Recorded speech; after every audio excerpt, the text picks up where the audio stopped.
Good morning and welcome back to our second Anchored in the Word morning reflection this week. The text that we're looking at is Psalm 46, a very comforting, a very encouraging psalm. So let's go ahead and turn our Bibles there.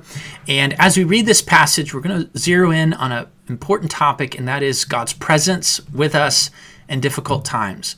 Here's what the psalm says, Psalm 46, verse number 1.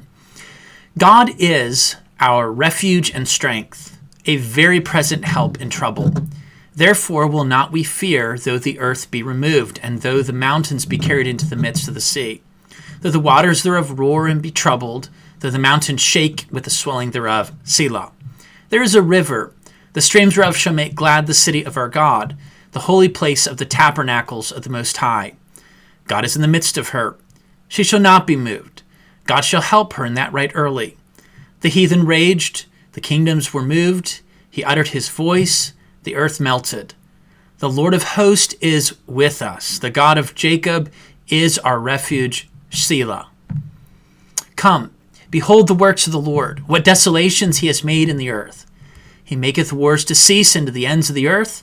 He breaketh the bow and cutteth the spear in sunder. He burneth the chariots in the fire. Be still, know that I am God. I will be exalted among the heathen. I will be exalted in the earth. The Lord of hosts is with us. The God of Jacob is our refuge. Selah. The key focus that we're going to look at this morning is a key to the rest of the psalm. That statement is, God is our refuge and strength. The next phrase, a very present help in trouble. I want to break this down so that we think about this. And really the rest of the psalm is going to zero in on this concept. The first word that we'll notice is the word refuge. A refuge is a place of protection. The idea is that in time of need, we can flee to God, and God will be that place of security and protection from the elements, from the danger, from the struggles, protection. But the second word is a little bit different, and that's the word strength. The word strength is dealing with more of an internal matter. So when we talk about protection, we're saying, I'm safe. When we're talking about strength, we're saying, I actually am living out the experience of that safety. It's almost like the illustration of people during the time of the Passover who were told that if they would apply the blood to the doorpost, then the death angel would pass over their house and the firstborn wouldn't die.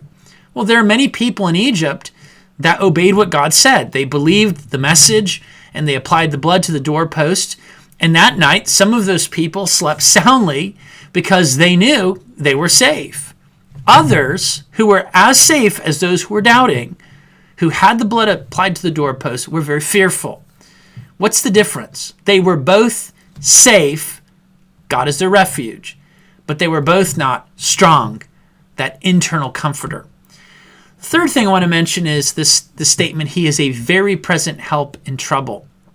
The idea is that he's with us in all circumstances. This is a major theme in Psalm 46. So we have obviously the example that we've just looked at. He is very present as a help in trouble. In verse 5, it says that God is in the midst of her. This is Jerusalem when her enemies are round about her.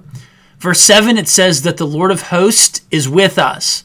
And by the way, that statement in Martin Luther's song, "A Mighty Fortress is Our God," Lord of Sabaoth is his name. That's what the word Lord of Hosts means. He is Lord of Sabaoth. He is the one who has this host of armies that can defend his people. He's with us. Verse 11, again, it's stated the Lord of Hosts is with us.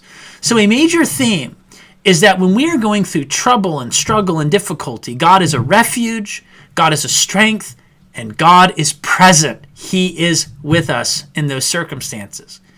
We can have a healthy response to him because of his presence. And so we see that in this next statement. Therefore, here is the response. We will not fear. Because he is our strength, we will not fear. Because he is with us, we will not fear.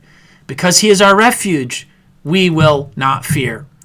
We should rest in him as our present defender and refuge and strength. We should rest in him and have confidence. And we see that word though. And then he lists all these unthinkable, terrible events that could happen. Though the mountains shake, though the earth be removed, being cast into the sea. I'm not exactly sure some of the things that he's describing, but it sounds kind of like earthquakes, mudslides, volcanoes, terrible things.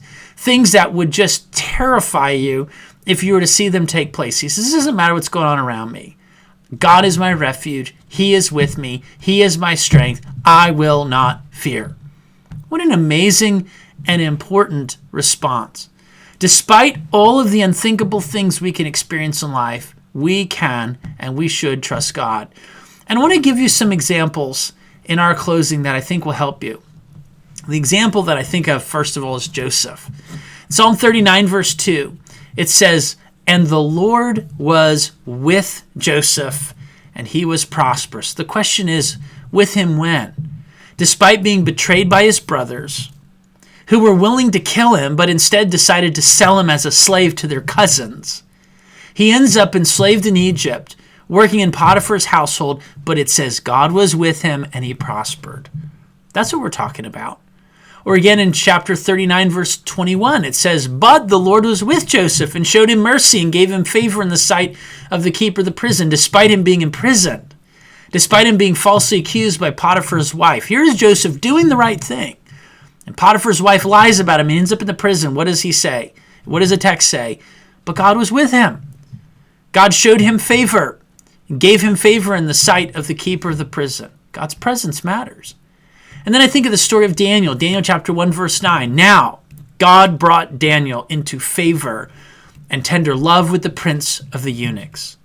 Despite being ripped from his homeland during that attack on Jerusalem by the Babylonians, what does God do? He protects Daniel, he preserves his life, and he elevates him to a position of prominence because he's with him. And so I'm reminded, despite all the unthinkable things that can happen in this life, God is with us, and you can trust him today. You might be in a very difficult situation.